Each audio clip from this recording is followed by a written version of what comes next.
Por supuesto, esta noche en GPS vamos a estar analizando lo que se sabe del triple crimen de Florencio Varela. Va a estar aquí en nuestros estudios el ministro de Seguridad de la provincia de Buenos Aires, Javier Alonso. Pero el triple crimen ha generado una sensación de horror como hace mucho tiempo no se veía en la sociedad argentina. Y no es que no haya habido crímenes narcos. A lo largo de estos años, yo mismo me encargué de investigar muchos crímenes narcos y muchas bandas de narcos, incluso de narcos peruanos. Y no tenían este nivel de crueldad. O sea que estamos ante un nuevo nivel de crueldad en esta especie de videogame siniestro que es el narcotráfico y cómo va instalándose en los diferentes países de América Latina.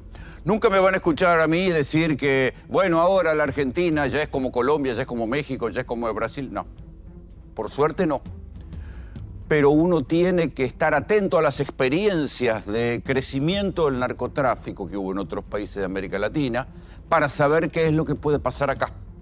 Y en base a esas experiencias, tomar medidas, o por lo menos estar atentos. Y esto es lo peor, porque lo que enseña este triple crimen, la espectacularidad con la que fue hecho, el hecho de que haya sido grabado y no se sabe si existe el video transmitido en vivo o tal vez por una aplicación que no guarda el registro. Bueno, lo que enseña el triple crimen es que las autoridades, los que gobiernan hoy la Argentina, por simpatía, y utilizo la palabra simpatía con todo el valor de gravedad que tiene. Enseguida les voy a contar por qué utilizo. Digo, hay algunos hombres del gobierno que tienen o tuvieron simpatías por el dinero narco. Por simpatía o por negligencia, digo, las autoridades parece que no están a la altura de las circunstancias de lo que está pasando y lo que va a pasar. Y por eso, a veces, nos toca a nosotros, y sobre todo a los periodistas que hace años venimos advirtiendo sobre esto, otra vez levantar la voz.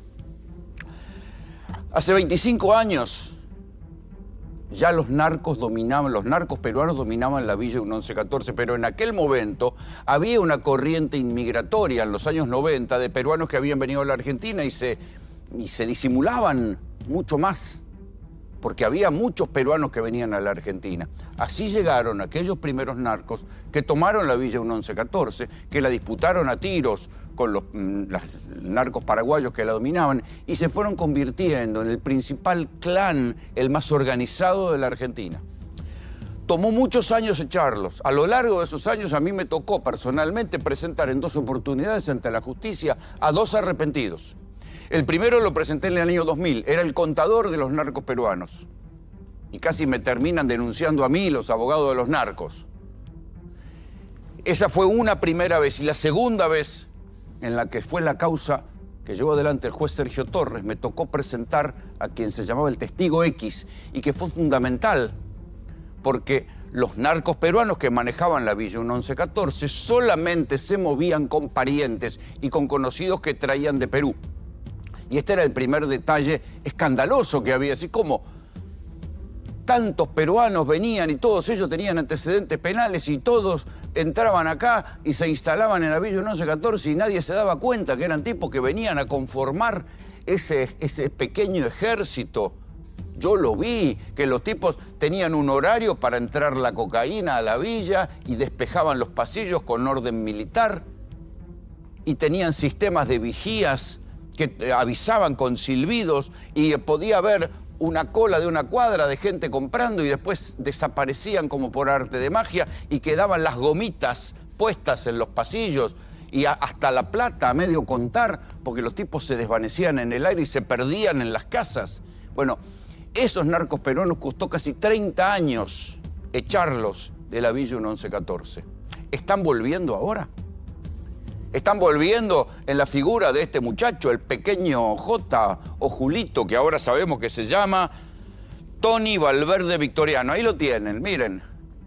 ¿Será este el que viene a recuperar terreno para los narcos peruanos que costó tanto trabajo echar? Y ahí es donde uno dice, si hoy por hoy no hay un flujo de ciudadanos peruanos que vienen a radicarse acá, como sigue habiendo, no sé, venezolanos, ¿cómo es posible que no funcione la inteligencia criminal y nadie detecte a estos muchachos? Que vinieron, se metieron en la Villa 1114, que vivían pivoteando, si no, con la Villa Zabaleta. No, nadie se dio cuenta.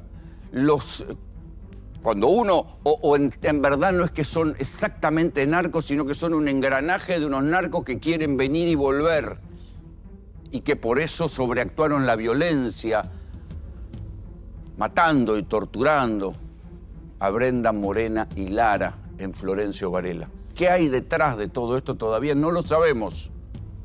Pero lo que sí podemos saber es que otra vez no funcionaron las alarmas. La CIDE tiene un presupuesto inmenso. No sirvió para nada, porque los delincuentes extranjeros, bandas organizadas, nadie que me corra acá con la xenofobia, bandas organizadas de delincuentes extranjeros, explíquenme cómo pasan por la frontera. Los ladrones que le robaron la caja fuerte a Pampita, 3 de ellos habían pasado, venían desde Chile. Tampoco hay un flujo inmigratorio de chilenos, puede haber turistas, pero no hay un gran flujo inmigratorio de chilenos para acá. Si tanto Chile como Perú son países sin inflación y son modelos a los que la Argentina quiere llegar. ¿Sí? Los 3 de los ladrones que le roban la caja fuerte a Pampita habían entrado de manera misteriosa a la Argentina, no figuraban en ningún registro. Estos muchachos, estos narcos peruanos, ¿cómo entraron? ¿Qué hacían? La CIDE cada vez pide presupuesto y no se sabe para qué lo usa. ¿Para qué? Para perseguir políticos, para encontrar o avisar sobre narcos que vengan, no sirve. La inteligencia criminal que maneja el Ministerio de Seguridad, Patricia Bullrich, ¿qué hace que no se dio cuenta de estos tipos? Y además ahí está la miseria de la política. Porque después vamos a ver el poco nivel de análisis que tuvo, por ejemplo, el presidente Javier Milei y la propia ministra Patricia Bullrich. Pero Bullrich dijo, no, esto es producto del deterioro del tejido social en la provincia de Buenos Aires. Sí, yo creo también que es producto del deterioro del tejido social y hay que analizar en cada uno de los niveles qué es lo que está mal y qué se puede corregir. Y después les voy a contar qué es lo que dicen los expertos, porque yo me tomo el trabajo de hablar con los expertos. Se ve que el presidente no. El presidente repite análisis de tuiteros. Y Patricia Bullrich repite consignas que le escribe a algún muchacho de los jefes de campaña. Entonces Bullrich dijo, no, esto es producto del deterioro social en provincia de Buenos Aires. El deterioro social, en todo caso, es producto de los sucesivos y malogrados planes económicos, también el de Milei, que provoca un deterioro social, pero también el recorte del Estado provoca un deterioro social, como lo está diciendo la Iglesia Católica. Y esto no reconoce el límite de la General Paz. Conozco hace muchos años a los que caminan las villas, a los policías que caminan y conocen las villas y conocen a los narcos y a los que se infiltran y a los fiscales que realmente laburan. Y ninguno de ellos se animaría a decir que el problema es de provincia y no de Ciudad de Buenos Aires, porque del mismo modo que el AMBA es una realidad al cual, la Ciudad de Buenos Aires viven 3 millones y pico de personas, pero entran 3 millones más todos los días, del mismo modo los narcos utilizan esa diferencia de jurisdicción para hacer su logística más intrincada para la ley. Los narcos peruanos solamente empezaron a caer cuando se entendió que si se juzgaba a semejante banda por los episodios de a uno, por los crímenes, o porque enganchaban a uno con cocaína, o por tal o cual cosa, solamente juzgaban la parte final y no podían ver hacia arriba la organización. Entonces, después de mucho discutir, se acordó que todas las causas que tuvieran que ver con narcos peruanos, con víctimas de narco peruano, con mulas que terminaban abiertas y tiradas en un container ingestadas con cocaína, todos esos casos iban a parar a un mismo juez, que era el juez Sergio Torres. A ese juez el que yo le llevé al testigo X. Y la investigación de Sergio Torres, que después se convirtió en juez de la Corte Suprema de la provincia de Buenos Aires, tardó mucho tiempo en ir y fue desmantelando de a poco las diferentes capas de narcos peruanos. Marco Estrada González terminó preso, pero nunca le encontraron cocaína. Claro, si él era el jefe. Vivía en un country en Ezeiza, decía que era un empresario textil. La mujer tenía unos talleres textiles para lavar la plata. Nunca le encontraron nada. Y le tuvieron que aplicar una condena menor y finalmente se fue de la Argentina y está viviendo su vida en Perú, si es que no volvió, porque es la otra cosa. A todos los narcos peruanos que fueron condenados, juzgados y condenados acá, casi todos volvieron a su país. El último fue Dumbo. ¿Quién era Dumbo? Un tipo que había salido de la 1114 y había tomado un complejo de viviendas que se llamaba, ahí en Lugano, ¿sí? En ese complejo de viviendas, él vivía, había echado a punta de pistola a todos, vivía en el piso de arriba como en un penthouse y miraba abajo cómo sus soldaditos vendían. Y eso era en Ciudad de Buenos Aires, o sea que esa idea de dividir ciudad, de decir, bueno, en capital no pasan las cosas que pasan en provincia, es falso. Los narcos peruanos dominan, con diferente suerte, algunas veces sí, otras no, las dos principales villas de la Ciudad de Buenos Aires, la 31 y la 1114. Aún hoy, el loco César, que está preso, tiene a su gente colocada en la Villa 31. Cuando le digo hoy, es hoy, esta semana. A ver si podemos tener la foto. Un señor llamado Iván Méndez, un abogado de 52 años. No, este no. Un abogado, estos son los que fueron cayendo. Iván Méndez, este señor, ¿sí? Un abogado recibido en la cárcel.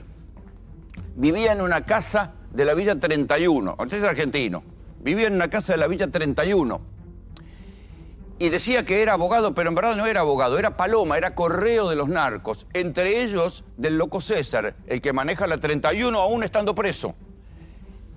¿Y a qué se dedicaba? A llevar y traer mensajes. Era abogado, lo podía ir a ver, pero se dedicaba a llevar y traer mensajes. A ver si podemos ver también las fotos de las cosas que decomisan.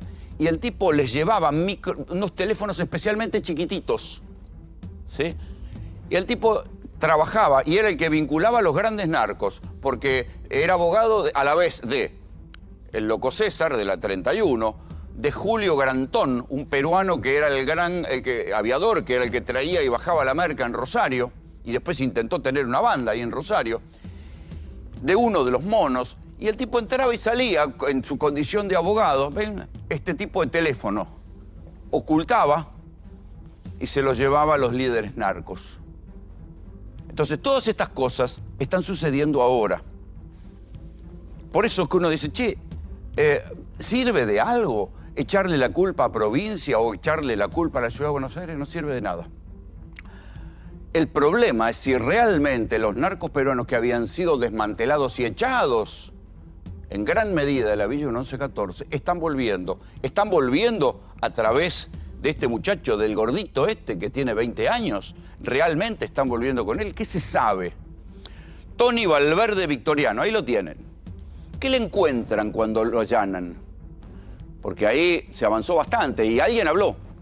Y una mujer que parece que donde él paraba de vez en cuando habló. Y entraron a uno de sus muchas casas y encontraron un arma Glock. Esto no sería nada. Hoy por hoy en los suburbios una Glock no se le niega a nadie. Pero, y acá viene otra vez para que tengan idea de que el gobierno federal no tiene ningún tipo de previsión ni de inteligencia criminal. Este pibito de 20 y pico de años tenía certificados de transferencia. ¿A dónde? A Perú, hermano. A Perú transfería cientos de miles de dólares. A cualquiera de nosotros, la FIP, si nosotros intentamos hacer una transferencia, nos rompe los huevos de manera escandalosa. Resulta que el allanado, estas son las cosas que encontraron en el allanamiento, resulta que al muchachito al que ahora están investigando por haber torturado y matado a 3 mujeres, podía transferir cientos de miles de dólares a Perú y a nadie le llamó la atención. ¿Cómo un pibe de 20 años transfiere tanta guita a Perú? ¿No será que está laburando para alguna organización? Nadie, no es ni la CIDE, ni la UIF, ni nadie se enteró. Pero no solo eso.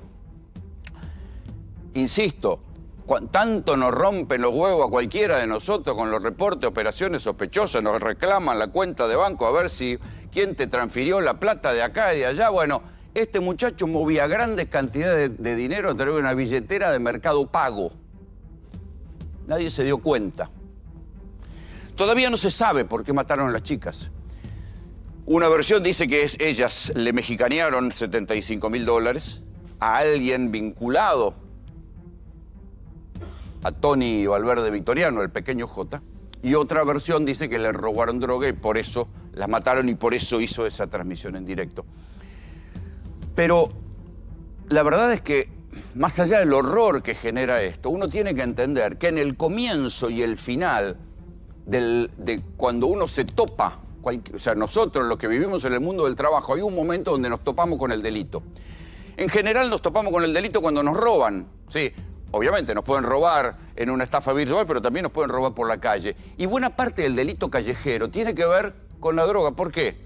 Porque es ese delito de marginales que te vienen y te afanan un celular con un cuchillo o motochorro, y buena parte de esas cosas terminan reducidas para comprar drogas y cosas elementales. Las grandes bandas son pocas en la Argentina y en general duran poco, salvo las grandes bandas narcos, que esas tienen una sobrevida mayor. Pero el mundo del delito, un día, irrumpe, llega a la superficie y cuando uno mira, dice, che, pero todo esto sucede cerca. La Villa 31, todavía manejada por el loco César, donde esta semana detuvieron al falso abogado, que era el correo de los narcos, queda a menos de 10 cuadras de los tribunales federales de Comodoro Pi y a menos de 5 cuadras del edificio de Gendarmería Nacional. La villa donde allanan el búnker atribuido a Tony Valverde es una villa que es la Villa 21, que debe quedar por autopista 9 de Julio Sur, ¿a cuánto? 15 minutos del Obelisco. Y si uno sigue sacando la cuenta y dice, che, la Villa 114 queda al lado de la cancha de San Lorenzo, son mundos que están muy cerca y que en algún momento se cruzan y se conectan de manera siniestra. Y eso fue lo que le pasó a las 3 chicas asesinadas. Y ahí entonces uno dice, bueno, ¿qué hay que hacer para que esto no pase o para que el daño de esto se reduzca? Y hay muchas cosas para hacer. Por lo pronto hay que escuchar a la iglesia. ¿Se acuerdan que nosotros teníamos un papa argentino? Bueno, el papa argentino hablaba de la triple C.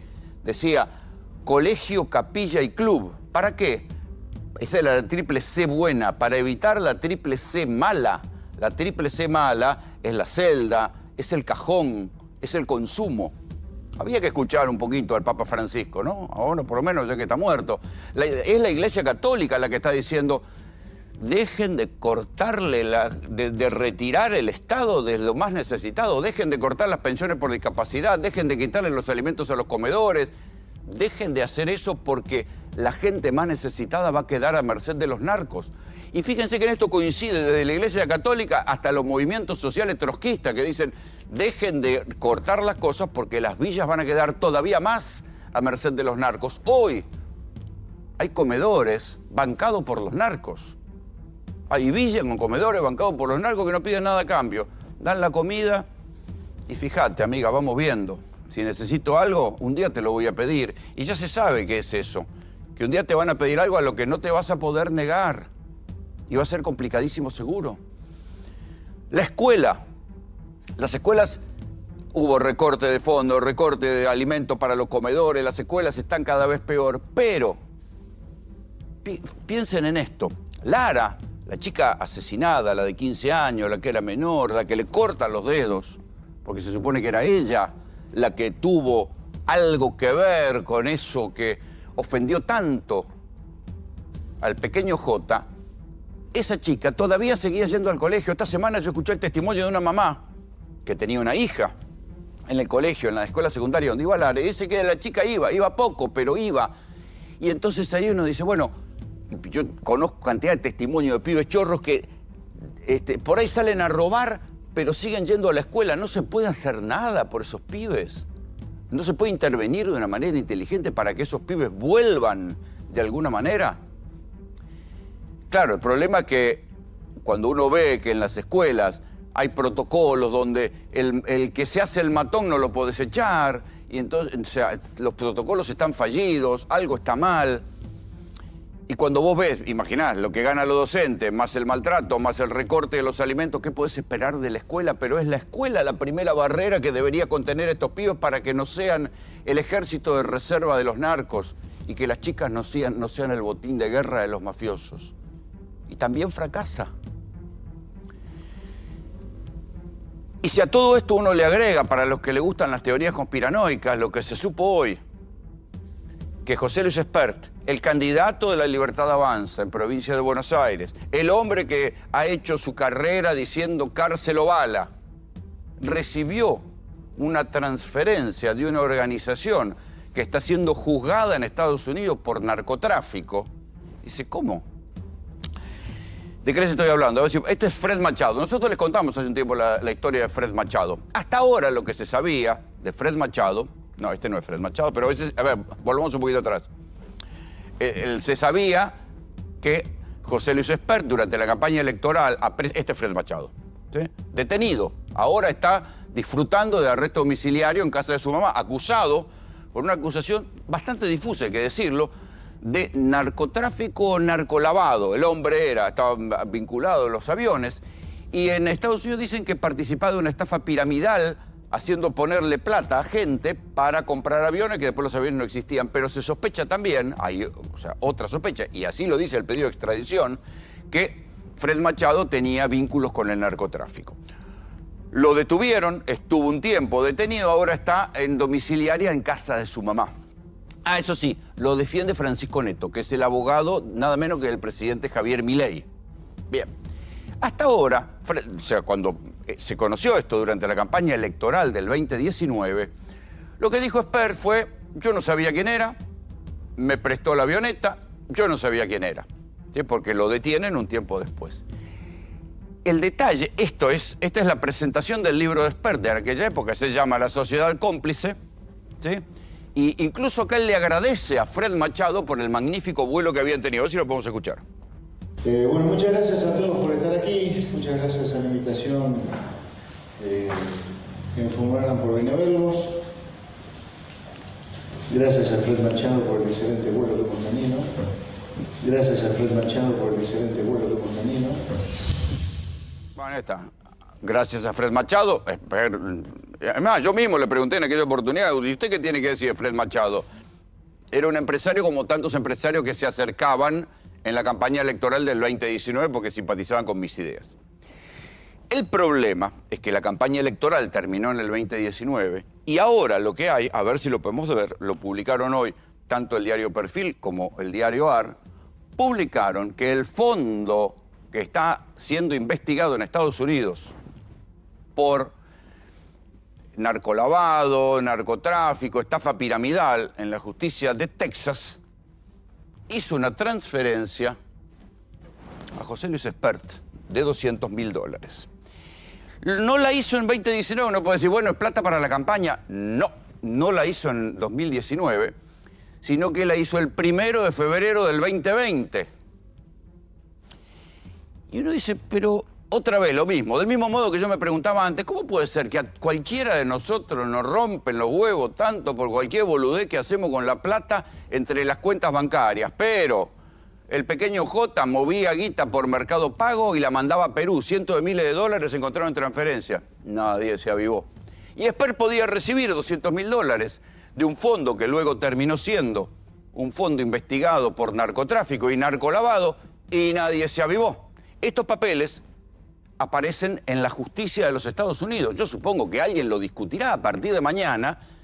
Sé que Juan Grabois, que es candidato a diputado en provincia de Buenos Aires también, en la lista opositor Espert, va a ser la típica, va a ser una presentación judicial, penal. Pero supongo que Espert va a tener que explicar de dónde sale esto. Es el candidato de la mano dura, es el candidato de cárcel o bala y recibió 200 lucas de los narcos. Es más, si uno analiza la declaración jurada de Espert, el blanco, sí, la guita en blanco, aumentó en ese periodo un 729%. Espert dirá, era diputado, bueno, dirá que le fue muy bien en su campo, pero aumentó un 729% su declaración jurada en blanco, e incluso ahí es donde se compró la famosa casa en Bécar de 250 metros con pileta, donde lo fueron a escrachar y le tiraron bosta, y esto generó la detención de los militantes kirchneristas en su momento, ¿sí? Entonces, ahí es donde uno dice, bueno, ¿cómo está a la altura este gobierno, supongamos que no nos pongamos conspiranoicos y que este sea un caso aislado, el de Spert, es decir, que recibió una transferencia de un tipo que está preso por narcotráfico, un fondo investigado por los Estados Unidos, supongamos que sea un caso aislado. Pero cuando uno ve las cosas que dice Patricia Bullrich, que siendo la ministra de Seguridad, y uno entiende que está en campaña, pero esa es su capacidad de análisis, que el problema es solamente en la provincia de Buenos Aires, cuando cualquier fiscal, cualquier juez, cualquiera con responsabilidad de cualquier policía con el que hablas, te dice, no, hermano, no hay diferencia entre los narcos de provincia y los de capital. Es más, muchos intendentes cuentan que los narcos del conurbano van a las villas, a las grandes villas de Ciudad de Buenos Aires a reaprovisionarse porque pueden comprar al por mayor 2, 3 ladrillos que después van a su villa, la cortan, la fraccionan, la venden y así van haciendo su negocio y que cruzan en colectivo con una mochilita desde capital a provincia mezclados entre las 3 millones de personas que van y vienen de capital a provincia. O sea que es un análisis poco serio. Pero menos serio es lo que escribió el presidente Javier Milei, o mejor dicho, lo que retuiteó el presidente Javier Milei. Esta es la cuenta oficial de Milei, ¿sí? Este fue el análisis que hizo el presidente Milei sobre el triple crimen. A ver, yo entiendo, Milei es un economista, nunca le interesaron estos temas, ok, todo bien, pero una cosa es que no le interesen los temas y otra cosa es que su nivel de análisis sea el nivel de los tuiteros. Es un presidente. ¿En dónde fue el crimen? En provincia de Buenos Aires. ¿Quién gobierna ahí? Kicillof. ¿A quién votaron ahí? Al kirchnerismo. ¿Quién liberó asesinos? El kirchnerismo. ¿Quién votó contra la trata? No sé de qué habla. El kirchnerismo. ¿A quién culpan? A Javier Milei. Tampoco sé de qué habla. Esto es lo que retuitea la cuenta del presidente Javier Milei. Entonces, este es el análisis que hace un presidente. Porque es el mismo presidente que, ok, su especialidad era la economía. Está bien, el viernes pasado casi la choca. Pero supongamos que estas sean avatares de la vida misma. Pero estamos en problemas si realmente el nivel de análisis que tiene el presidente de los argentinos frente a la posibilidad de que vengan nuevos carteles de narcos peruanos a dominar la ciudad de Buenos Aires es este. Les doy 2 ejemplos para que entiendan la gravedad de eso. Fíjense lo que le pasó a Santa Fe durante el gobierno del socialismo. El socialismo, bueno, dijo, mira, a mí, viste, mientras no me hagan quilombo, no haya secuestro, quilombo en las calles, hagan lo que quieran a la policía. ¿Qué pasó con la policía? Le dio vía libre a los narcos. Y buena parte de los policías de aquel momento terminaron procesados por proteger a los narcos y los narcos desbordaron a la policía y se convirtieron en bandas autónomas que convirtieron a Rosario en un baño de sangre de crímenes entre bandas. Y si no quieren el ejemplo de una provincia, pues recién ahora, con la gestión Puyaro se tomaron la cosa en serio y endurecieron la política en las cárceles, porque es desde las cárceles donde las bandas continúan operativas y empezaron a bajar un poco el nivel de locura que había en Rosario. Pero si no, piensen en Ecuador. Ecuador, otro país también, con políticas ultraliberales, con dolarización y qué sé yo. Y de pronto un día se les vinieron los narcos y les empezaron a tomar y a dominar el país a tal punto que irrumpieron en un estudio de televisión y cortaron la transmisión y se agarraron a los tiros dentro de un estudio de televisión. Entonces, si uno desmantela porque piensa que es el topo que hay que destruir al Estado, lo que hace es cede espacio para que los narcos, que desde ya no son ningunos boludos y plata les sobra, avancen y tomen cada vez más poder. Bienvenidos. Esto es GPS.